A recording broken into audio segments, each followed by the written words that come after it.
You're listening to the weekly Bible lesson from the Plainfield Christian Science Church Independent, Plainfield, New Jersey, the United States of America.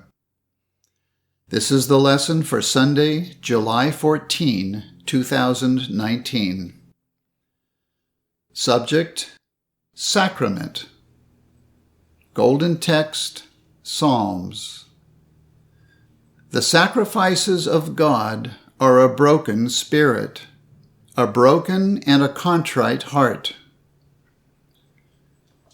The responsive reading is from Hebrews. Christ, being come an high priest of good things to come, by a greater and more perfect tabernacle, not made with hands, that is to say, not of this building, neither by the blood of goats and calves, but by his own blood he entered in once into the holy place, having obtained eternal redemption for us. For if the blood of bulls and of goats, and the ashes of an heifer sprinkling the unclean, sanctifieth to the purifying of the flesh, how much more shall the blood of Christ, who through the eternal Spirit offered himself without spot to God, purge your conscience from dead works to serve the living God. And for this cause, he is the mediator of the New Testament.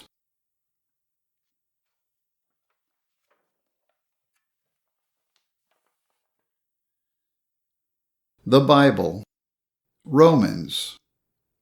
I beseech you, therefore, brethren, by the mercies of God, that ye present your bodies a living sacrifice, holy, acceptable unto God, which is your reasonable service.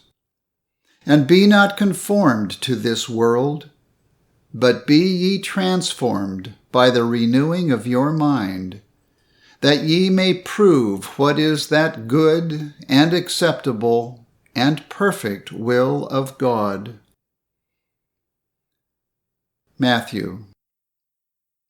And Jesus, walking by the Sea of Galilee, saw two brethren, Simon called Peter, and Andrew his brother, casting a net into the sea, for they were fishers.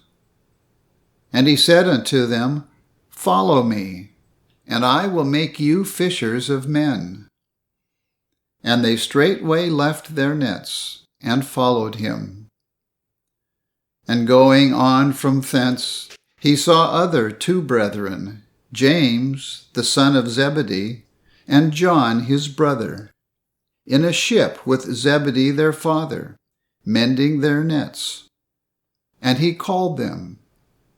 And they immediately left the ship and their father, and followed him. And Jesus went about all Galilee, teaching in their synagogues, and preaching the gospel of the kingdom, and healing all manner of sickness and all manner of disease among the people. And his fame went throughout all Syria, and they brought unto him all sick people that were taken with divers diseases and torments, and those which were possessed with devils, and those which were lunatic, and those that had the palsy, and he healed them. And there followed him great multitudes of people from Galilee, and from Decapolis, and from Jerusalem, and from Judea, and from beyond Jordan. Luke. Then he called his 12 disciples together, and gave them power and authority over all devils, and to cure diseases. And he sent them to preach the kingdom of God, and to heal the sick. And they departed, and went through the towns, preaching the gospel, and healing everywhere. And it came to pass that as they went in the way, a certain man said unto him, Lord, I will follow thee whithersoever thou goest. And Jesus said unto him, Foxes have holes, and birds of the air have nests, but the Son of Man hath not where to lay his head. And he said unto another, Follow me. But he said, Lord, suffer me first to go and bury my Father. Jesus said unto him, Let the dead bury their dead, but go thou and preach the kingdom of God. And another also said, Lord, I will follow thee, but let me first go bid them farewell which are at home at my house. And Jesus said unto him, No man, having put his hand to the plow and looking back, is fit for the kingdom of God. After these things, the Lord appointed other 70 also, and sent them 2 and 2 before his face into every city and place, whither he himself would come. Therefore said he unto them, The harvest truly is great, but the laborers are few. Pray ye therefore the Lord of the harvest, that he would send forth laborers into his harvest. And it came to pass, as he went into a house of one of the chief Pharisees to eat bread on the Sabbath day, that they watched him. And behold, there was a certain man before him which had the dropsy. And Jesus answering spake unto the lawyers and Pharisees, saying, Is it lawful to heal on the Sabbath day? And they held their peace. And he took him and healed him, and let him go. And answered them, saying, Which of you shall have an ass or an ox fallen into a pit, and will not straightway pull him out on the Sabbath day? And they could not answer him again to these things. And he put forth a parable. A certain man made a great supper, and bade many, and sent his servant at supper time to say to them that were bidden, Come, for all things are now ready. And they all with one consent began to make excuse. The first said unto him, I have bought a piece of ground, and I must needs go and see it. I pray thee, have me excused. And another said, I have bought 5 yoke of oxen, and I go to prove them. I pray thee, have me excused. And another said, I have married a wife, and therefore I cannot come. So that servant came and showed his lord these things. Then the master of the house, being angry, said to his servant, Go out quickly into the streets and lanes of the city, and bring in hither the poor, and the maimed, and the halt, and the blind. And the servant said, Lord, it is done as thou hast commanded, and yet there is room. And the Lord said unto his servant, Go out into the highways and hedges, and compel them to come in, that my house may be filled. For I say unto you, that none of those men which were bidden shall taste of my supper. And there went great multitudes with him, and he turned and said unto them, If any man come to me, and hate not his father and mother, and wife and children, and brethren and sisters, yea, and his own life also, he cannot be my disciple. And whosoever doth not bear his cross, and come after me, cannot be my disciple. So likewise, whosoever he be of you that forsaketh not all that he hath, he cannot be my disciple. Salt is good, but if the salt have lost his savor, wherewith shall it be seasoned? It is neither fit for the land, nor yet for the dunghill, but men cast it out. He that hath ears to hear, let him hear. Matthew. Again, the kingdom of heaven is like unto treasure hid in a field, the which, when a man hath found, he hideth, and for joy thereof goeth and selleth all that he hath, and buyeth that field. Again, the kingdom of heaven is like unto a merchantman, seeking goodly pearls, who, when he had found one pearl of great price, went and sold all that he had, and bought it.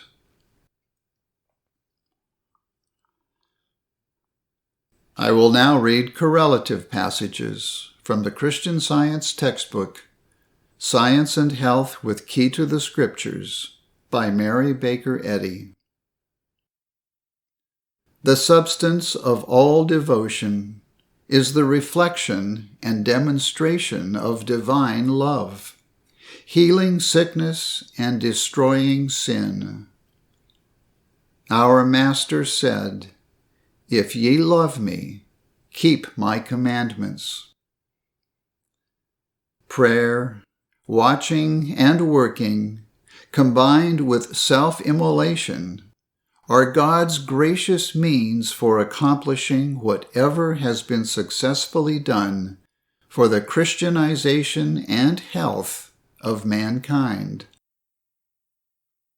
St. Paul wrote, "Let us lay aside every weight, and the sin which doth so easily beset us, and let us run with patience the race that is set before us." That is, let us put aside material self and sense, and seek the divine principle and science of all healing. To keep the commandments of our Master and follow his example is our proper debt to him, and the only worthy evidence of our gratitude for all that he has done.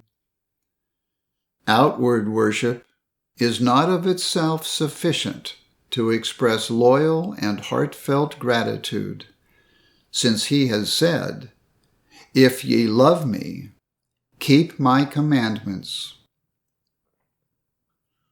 We know that a desire for holiness is requisite in order to gain holiness. But if we desire holiness above all else, we shall sacrifice everything for it. We must be willing to do this, that we may walk securely in the only practical road to holiness. Dost thou love the Lord thy God with all thy heart, and with all thy soul, and with all thy mind? This command includes much, even the surrender of all merely material sensation, affection, and worship. This is the El Dorado of Christianity. It involves the science of life and recognizes only the divine control of spirit, in which soul is our master, and material sense and human will have no place. Jesus sent forth 70 students at one time, but only 11 left a desirable historic record. Tradition credits him with 200 or 300 other disciples who have left no name. Many are called, but few are chosen. They fell away from grace because they never truly understood their master's instruction. To those buried in the belief of sin and self, living only for pleasure or the gratification of the senses, he said in substance, "Having eyes ye see not, and having ears ye hear not, lest ye should understand and be converted, and I might heal you." He taught that the material senses shut out truth and its healing power. The generous liver may object to the author's small estimate of the pleasures of the table. The sinner sees, in the system taught in this book, that the demands of God must be met. The petty intellect is alarmed by constant appeals to mind. The licentious disposition is discouraged over its slight spiritual prospects. When all men are bidden to the feast, the excuses come. One has a farm, another has merchandise, and therefore they cannot accept. Absorbed in material selfhood, we discern and reflect but faintly the substance of life or mind. The denial of material selfhood aids the discernment of man's spiritual and eternal individuality, and destroys the erroneous knowledge gained from matter, or through what are termed the material senses. God selects for the highest service one who has grown into such a fitness for it as renders any abuse of the mission an impossibility. The All-Wise does not bestow his highest trusts upon the unworthy. When he commissions a messenger, it is one who is spiritually near himself. No person can misuse this mental power, if he is taught of God to discern it. This strong point in Christian Science is not to be overlooked, that the same fountain cannot send forth both sweet waters and bitter. The higher your attainment in the science of mental healing and teaching, the more impossible it will become for you intentionally to influence mankind adverse to its highest hope and achievement.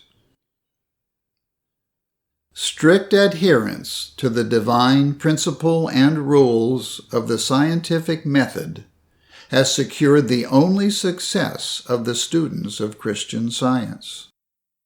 This alone entitles them to the high standing which most of them hold in the community, a reputation experimentally justified by their efforts.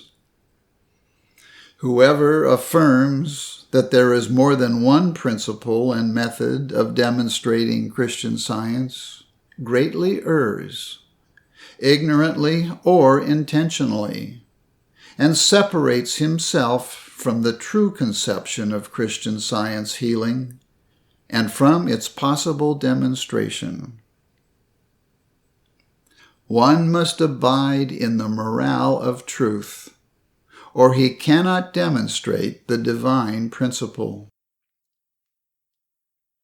Christian Science is not an exception to the general rule that there is no excellence without labor in a direct line.